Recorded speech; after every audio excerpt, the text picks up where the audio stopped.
My son never came home. Look, I'm sure that he's gonna turn up. First name? Jamal, Jamal. Does he have any distinguishing scars, tattoos, gold teeth? Does he go by any street names? He doesn't have a street name.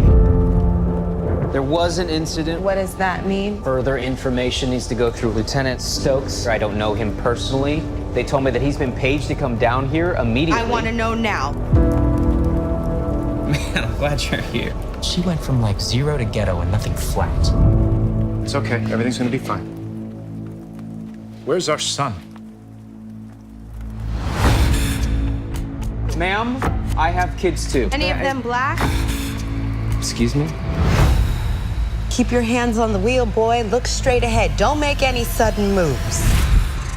Wouldn't want to make the man in the bulletproof vest nervous when he's pointing a Glock at your head. You're the one who disappeared from his life. Oh, this is my fault now. Well, you walked out on him. Let's just find our son and go back to our respective corners, okay? Fine. Listen to me. We have been waiting and we've been patient. We are done being strung along. Where is Jamal now? I want to know right now. I want to talk to Where him. is he? I don't know what you expect me to do. Please, find my son!